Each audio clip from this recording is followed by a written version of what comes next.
Desde hace décadas en Proctor Valley, una zona rural ubicada entre Chula Vista y el este del condado de San Diego, comenzaron a reportarse extraños encuentros con una bestia grotesca y aparentemente agresiva.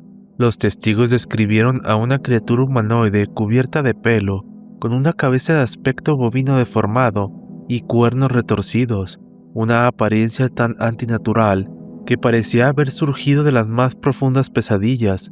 A esta presencia se le atribuyeron ataques al ganado, persecuciones nocturnas y apariciones inquietantes a lo largo del valle.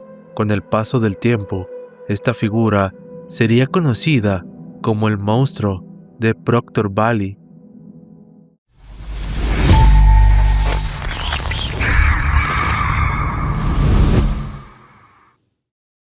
Al sureste del condado de San Diego se extiende Proctor Valley, una zona que aún conserva un carácter rural y aislado. A pesar del crecimiento urbano que avanza desde sus alrededores, la Proctor Valley Road recorre el valle como un antiguo camino de terracería de aproximadamente 5 millas de longitud, conectando áreas cercanas a Yamul con los límites orientales de Chula Vista. El terreno abarca una amplia extensión de colinas secas, cañadas y espacios abiertos que durante décadas fueron utilizados para la ganadería. Todavía existen tramos sin pavimentar ni iluminación, donde la noche cae por completo y el silencio se vuelve opresivo. Las lomas reducen la visibilidad y provocan que los sonidos se desplacen de forma irregular, generando así la sensación de que algo se mueve fuera del campo de visión. Es en esta franja de tierra aislada donde comenzaron a surgir relatos de encuentros con una criatura extraña y profundamente perturbadora. Los testigos la describen como un ser de gran tamaño, generalmente bípedo, capaz de alcanzar entre 2 y 2,5 metros de altura, de complexión robusta y movimientos sorprendentemente ágiles. En la mayoría de los casos, no se le observa con claridad, más bien se manifiesta como una silueta detenida entre la maleza, cruza el camino por apenas unos segundos, o parece desplazarse en paralelo a los vehículos, siempre fuera del alcance directo de las luces. Los primeros avistamientos asociados a la criatura comenzarían a tomar forma a finales de la década de los 40, cuando la región aún estaba compuesta casi en su totalidad por ranchos ganaderos y caminos rurales poco transitados. El episodio más antiguo del que se tuvo conocimiento se sitúa entre 1946 y 1947, en las inmediaciones del camino de Proctor Valley, cerca del área de Bonita. En este periodo, 2 adolescentes que vivían cerca de granjas lecheras afirmaron haber escuchado ruidos extraños en la noche y haber visto una silueta de gran tamaño rondando los alrededores del rancho. Por la mañana siguiente, afirmaron haber encontrado un becerro muerto en circunstancias inusuales, lo que dio origen a los primeros rumores sobre de algo desconocido desplazándose por el valle durante la noche. Posteriormente, durante los primeros años de la década de 1950, los relatos comenzaron a repetirse con mayor frecuencia. Conductores que transitaban entre Bonita y Yamul asegurarían haber visto figuras voluminosas detenidas en la orilla de la carretera o cruzando lentamente los campos abiertos. En un inicio, las descripciones fueron imprecisas, pero para 1953 comenzaron a surgir avistamientos más completos, en los que los testigos afirmaron haber observado a la figura durante varios segundos, el tiempo suficiente para notar detalles inquietantes. En estos primeros relatos detallados, aquello sería descrito como un ser de gran tamaño y complexión pesada, con un cuerpo que recordaba al de un animal de granja, pero con una postura imposible. Algunos testigos hablaron de una cabeza de aspecto bovino, similar a la de una vaca o un toro, con cuernos torcidos y rasgos deformes. Lo que más perturbó a quienes lo vieron fue que la figura se mantenía erguida, caminando sobre 2 patas de forma rígida y antinatural. Posteriormente, durante 1955, un agricultor local afirmó haber observado esta presencia inmóvil sobre una loma baja, mirándolo en silencio, antes de descender lentamente hacia una cañada y desaparecer. En 1958, un residente de Jamul relataría haber visto una silueta de gran tamaño, iluminada brevemente por los faros de su camioneta. Aseguró que por un instante creyó estar observando una vaca, hasta que notó que aquella figura se encontraba de pie, observándolo fijamente, antes de internarse en las colinas. Posteriormente, durante la década de los 60, varios jóvenes que recorrían la carretera de noche aseguraron haber avistado a una figura alta y cubierta de pelo cruzar el camino y perderse entre los matorrales, emitiendo un fuerte rugido. Sería en este periodo cuando comenzó a consolidarse una nueva forma de describir al fenómeno. En lugar del aspecto bovino, algunos testigos empezaron a hablar de un humanoide cubierto de pelo muy similar al Bigfoot. Se le atribuyó una estatura cercana a los 3 metros, hombros anchos, largos brazos y una forma de desplazarse silenciosa. Algunos afirmaron haber visto ojos brillantes reflejando la luz de los faros, mientras otros mencionaron un olor fuerte y penetrante tras la aparición de esta criatura. A mediados de la década, los reportes dejaron de limitarse a simples observaciones y comenzaron a surgir relatos de seguimientos.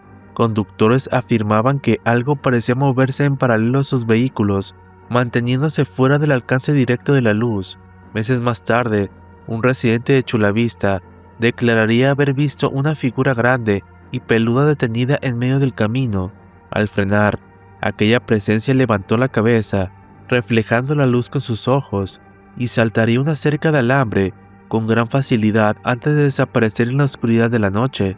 Uno de los testimonios más citados fue atribuido a un hombre identificado como Robert H. Miller, quien relataría que una noche, al conducir por un camino de terracería rumbo a su rancho, notaría movimiento a un costado de la carretera. Según su versión, aquella figura emitió un rugido grave y comenzó a perseguir su camioneta. Miller aseguró que pese a las malas condiciones del camino, aquello se desplazaba con una velocidad sorprendente. Golpeó los costados del vehículo y en un momento impactó con fuerza la parte trasera, como si hubiera intentado subir a la caja. Solo al acelerar, bruscamente lograría dejar atrás la persecución y abandonar la zona. En las semanas posteriores a este episodio, varios rancheros reportarían el hallazgo de animales muertos en circunstancias inusuales. Los cuerpos no presentaban señales claras de depredación y no habían sido devorados, pero mostraban huesos fracturados y tejidos aplastados, como si hubieran sido machacados a golpes. Posteriormente, en 1968, se registró el que sería considerado el incidente más violento atribuido al monstruo de Proctor Valley. Una pareja de adolescentes se estacionó cerca de un gran árbol a lo largo de Proctor Valley. Ambos permanecieron dentro del vehículo durante varios segundos, hasta que el auto presentó una falla. El joven descendió del coche para revisar el problema, mientras que su acompañante permaneció en el interior con las puertas aseguradas. Al paso de unos minutos, la joven comenzó a escuchar golpes y arañazos en el techo del vehículo, como si algo rozara el metal desde arriba. Aterrada, permaneció inmóvil durante horas, escuchando los sonidos de manera intermitente, sin atreverse a salir. Cuando finalmente llegó la ayuda, el relato afirma que el joven fue encontrado muerto y colgado de las ramas del árbol bajo el cual se habían estacionado. De acuerdo con esta historia, su cuerpo estaba suspendido de tal forma que sus manos golpeaban el techo del coche, lo que explicaría los sonidos escuchados durante la noche. En el área se hablaba de huellas grandes y profundas en el suelo, descritas por algunos como marcas con forma de pezuñas, un detalle que reforzaría la idea de que no se trataba de una presencia humana. La joven aseguró haber visto, antes de los ruidos, una silueta alta y peluda, con ojos brillantes, que los observaba desde la oscuridad de la noche. Años más tarde, a final de la década de los 70, comenzarían a acumularse nuevos reportes procedentes de zonas rurales cercanas a Jamul y Alpine, áreas caracterizadas por colinas boscosas, cañadas profundas y terrenos poco transitados. Campistas y excursionistas relataron haber escuchado ruidos pesados alrededor de sus campamentos, descritos como pasos lentos, ramas quebrándose y movimientos que no correspondían a animales pequeños. También afirmarían haber distinguido figuras grandes con cabezas deformes, desplazándose entre los árboles visibles solo por instantes. En este mismo periodo, también cobraría relevancia el caso del psiquiatra Howard Badour, quien residía en su propiedad semirural en Alpine. Badour afirmó haber tenido múltiples encuentros con criaturas desconocidas dentro de su propio terreno. Según su testimonio, observó en distintas ocasiones figuras bípedas cubiertas de pelo, de gran estatura, que se desplazaban cerca de su vivienda y de las áreas arboladas colindantes. Badour describió esas presencias como seres humanoides con proporciones no humanas y comportamiento cauteloso. Aseguró que no parecían actuar de forma errática ni agresiva, sino que observaban a la distancia y se retiraban, lo que coincidía con otros testimonios registrados de esta región. En al menos una ocasión, reportaría haber encontrado huellas grandes y profundas en su propiedad, las cuales fueron examinadas de manera informal, sin llegar a una conclusión definitiva. Estos reportes reforzaron la idea de que el fenómeno no se limitaba únicamente a Proctor Valley, sino que podía extenderse por una franja más amplia del este del condado de San Diego. Con el paso de las décadas, lo más inquietante fue que las descripciones no se anularon entre sí, sino que se superpusieron. En distintos momentos y lugares del mismo valle, la criatura fue vista tanto con rasgos bovinos deformes como con una apariencia claramente humanoide y peluda. Para algunos investigadores, se trató de interpretaciones distintas de un mismo fenómeno, pero para otros, la posibilidad de más de una entidad nunca pudo descartarse. Con el paso de las décadas y ante la ausencia de pruebas concluyentes, el monstruo de Proctor Valley fue interpretado desde distintos enfoques. Una de las teorías más recurrentes sostenía que el monstruo pudo haber sido un humanoide peludo no catalogado, similar a los Bigfoot reportados en otras regiones de los Estados Unidos. Esta interpretación se aprobó principalmente en los avistamientos posteriores de la década de los 60, donde la criatura fue descrita como bípedo, cubierta de pelo oscuro y de gran estatura.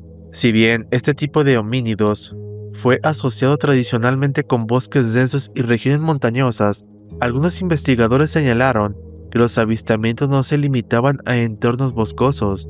A lo largo de Norteamérica, existieron numerosos reportes en zonas áridas, semidesérticas, similares al entorno de Proctor Valley. A partir de esto, se propuso que podrían existir variantes adaptadas a terrenos secos, capaces de sobrevivir con menor cobertura vegetal y de desplazarse por espacios abiertos sin ser detectados fácilmente. Esta línea de pensamiento llevaría a especular que estas criaturas no dependerían únicamente de la superficie para ocultarse. Algunos investigadores sugirieron que podrían aprovechar los sistemas naturales subterráneos como túneles, cuevas y cavidades presentes bajo el suelo de estas regiones. El sur de California cuenta con formaciones geológicas complejas y la existencia de sistemas cavernosos poco explorados fue considerada una posible explicación para la forma en que la criatura parecía aparecer y desaparecer sin dejar rastro. Otra teoría propuesta sostenía que el monstruo del Proctor Valley no fue una criatura física, sino una presencia vinculada directamente a este lugar. Esta interpretación surgió al observar que los avistamientos se concretaron siempre en zonas específicas del valle, como si la manifestación estuviera limitada por el propio terreno y por un territorio biológico convencional. Quienes defendieron esta idea señalaron que la criatura parecía aparecer y desaparecer sin dejar rastro, sin huellas claras ni restos físicos, lo que resultó difícil de explicar desde un enfoque estrictamente zoológico. A esto se sumó la variabilidad en las descripciones, que para algunos investigadores no presentó contradicción, sino distintas manifestaciones de una misma presencia. Esta teoría tomaría más fuerza al considerar que la región fue territorio ancestral del pueblo Kumeyaay, cuya tradición oral hablaba de entidades asociadas a ciertos espacios, destinadas a ahuyentar intrusos y marcar límites invisibles. Desde esta perspectiva, la sensación recurrente de ser observado, reportada por numerosos testigos, fue interpretada como una advertencia más que como un ataque. En lo personal, creo que este caso siempre me ha parecido realmente interesante, no solo por la cantidad de testimonios acumulados con los años, sino por la extraña forma en que estos relatos evolucionaron. La descripción bovina que aparece en algunos avistamientos, con cabeza deformada y cuernos, inevitablemente remite a la figura del Minotauro, una criatura híbrida que desde la antigüedad ha representado aquello que no pertenece del todo a nuestro mundo. Esa semejanza no deja de ser inquietante. No se puede descartar la posibilidad de que, como se ha sugerido en otras investigaciones, se tratara de una criatura que solo cruzara a nuestro plano por momentos, manifestándose de forma incompleta o distorsionada. Esto podría explicar sus rasgos tan contradictorios, su apariencia antinatural y, sobre todo, la forma en que parecía desaparecer sin dejar rastro. Sin embargo, también existe otra posibilidad igual de intrigante. Tal vez con el paso del tiempo, los rasgos de la criatura fueron exagerándose. Es posible que los primeros encuentros reales hayan sido con un homínido esquivo, similar a los Bigfoots, reportado en otras regiones, y que la mente humana, influida por el miedo y la repetición del relato, haya deformado su imagen hasta darle una apariencia bovina y grotesca. La historia pudo haberse transformado con cada narración, añadiendo elementos cada vez más extraños. Si bien el monstruo tal como hoy se describe en la leyenda quizá no exista literalmente, no se puede descartar que detrás de estos avistamientos haya existido una criatura homínida real, responsable de al menos una parte de los encuentros. En muchas zonas áridas y desérticas de California se han reportado seres similares, lo que abre la puerta a pensar que Proctor Valley no fue una excepción a ello. Al final, todo queda atrapado en esa delgada línea entre lo real y el mito, y es importante recordar que aún existen muchas cosas de nuestro mundo que desconocemos. Año tras año siguen descubriéndose nuevas especies, fenómenos naturales y comportamientos que durante décadas se consideraron imposibles. Tal vez con el tiempo se logre comprender el verdadero origen de estos avistamientos y lo que realmente ocurrió en Proctor Valley, porque como ya he dicho muchas veces antes en el canal, la realidad supera a la ficción. Lo cierto es que hasta hoy en día, los reportes esporádicos continúan apareciendo en la región de Chula Vista y sus alrededores, ya sea que se trate únicamente del folclore y la superstición, de una presencia sobrenatural ligada al terreno, o quizá de algún homínido desconocido que logró permanecer oculto. El caso del monstruo de Proctor Valley sigue siendo un completo misterio. ¿Crees que esta bestia fue solo una leyenda construida con el paso del tiempo y el miedo colectivo? ¿O crees que detrás de estos relatos hubo encuentros reales con algo que aún permanece oculto en esas colinas? Dime qué piensas al respecto. No olvides dejarme tus teorías y comentarios. Al final del día eres tú quien tiene la última palabra. En esta ocasión, quiero enviar un saludo especial a los miembros del canal, a Oscar Herrera, a Olos Enigma y Magia, a Rodolfo Venturo, a Osmov, a Agravast, a Lancer Belmont, a Cipriano Guzmán. Recuerda que tú también puedes unirte y apoyar mi trabajo obteniendo una suscripción de este canal. Si quieres que hable de un tema en especial o quieres que te envíe saludos en los próximos videos, no olvides hacérmelo saber en los comentarios. Si has llegado hasta aquí, te agradezco por ver este video. Si te gustó, dale like y compártelo con tus amigos. No olvides suscribirte al canal y activar las notificaciones para así no perderte el nuevo contenido cada semana. Nos vemos en el próximo video.